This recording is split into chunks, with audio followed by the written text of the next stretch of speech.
Tuhan bersamamu.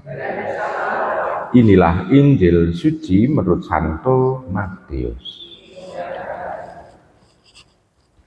Sekali peristiwa, Yesus bersabda kepada murid-muridnya, "Setiap orang yang mau mengikuti aku harus menyangkal diri, memikul salibnya, dan mengikuti aku. Karena barang siapa mau menyelamatkan nyawanya, akan kehilangan nyawanya. Tetapi barang siapa kehilangan nyawanya karena aku, ia akan memperolehnya. Apa gunanya bagi seseorang jika ia memperoleh seluruh dunia, tapi kehilangan nyawanya? Dan apakah yang akan diberikannya sebagai ganti nyawanya? Sebab anak manusia akan datang dalam kemuliaannya diiringi malaikat-malaikatnya. Pada waktu itu ia akan membalas setiap orang setimpal dengan perbuatannya. Aku berkata kepadamu, sungguh di antara orang yang ada di sini ada yang tidak akan mati sebelum mereka melihat Anak Manusia datang sebagai Raja dalam kerajaannya."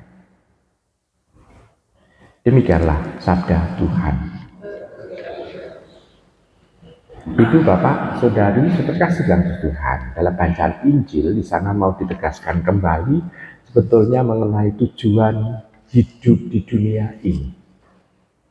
Tujuan hidup di dunia ini bukan pertama-tama untuk mengumpulkan semua yang ada di dunia ini menjadi milik kita.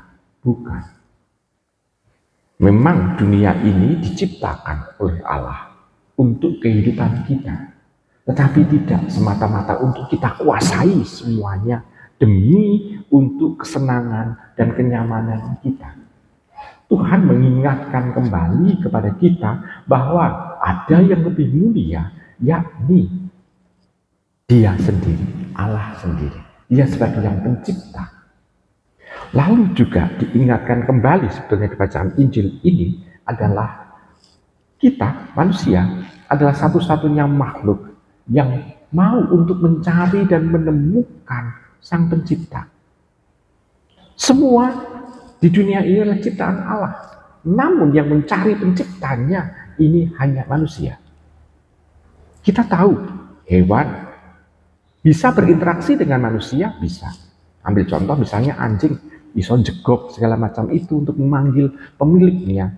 Atau untuk mengusir pencuri atau orang yang tidak dia sukai. Anjing bisa seperti itu. Tetapi anjing tidak mempunyai keinginan untuk mencari penciptanya, karena tidak diberi kemampuan untuk itu. Sedangkan manusia diberi kemampuan untuk itu. Maka di sana mau diungkapkan tentang bukan cita-cita, tapi lebih tujuan hidup sejati manusia, yakni kebersatuan dengan Allah. Maka kalau demikian, kebersatuan dengan Allah itu harus kita usahakan di dunia ini. Di tengah-tengah semua yang ada di dunia ini yang seringkali bisa membelokkan kehidupan kita. Karena banyak orang yang asyik mencari apa yang ada di dunia ini sehingga melupakan tujuan hidup. Kita menemukan banyak hal.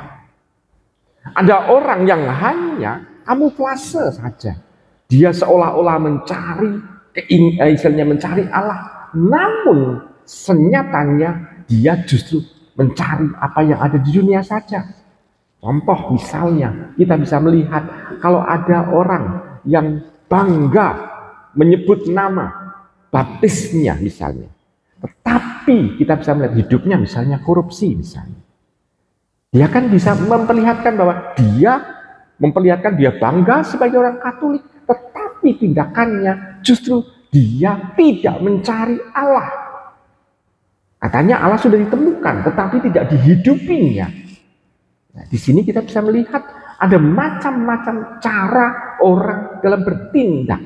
Maka kita diingatkan kembali, kalau kita memang tujuannya adalah Allah, dunia ini memang diberikan kepada kita, namun sebagai pelengkap, bukan sebagai tujuan. Pelengkap apa? Supaya hidup manusiawi kita ini juga bermartabat di depan sesama kita pula.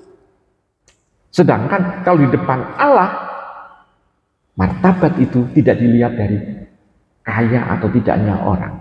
Namun dilihat dari apakah hatinya ini dipenuhi dengan kerinduan, kelaparan akan Allah. Kalau iya, maka itu digerakkan untuk senantiasa mau mencari dan menemukan. Nah, ibu bapak, saudara kekasih dalam Tuhan.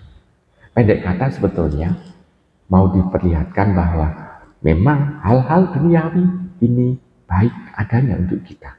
Tetapi itu sebetulnya untuk kebutuhan tubuh kita. Makanan untuk perut kita. Terus kenikmatan yang ada di dunia memenuhi seluruh indera kita. Hal yang wangi memenuhi indera hidung. Musik yang indah memenuhi telinga kita.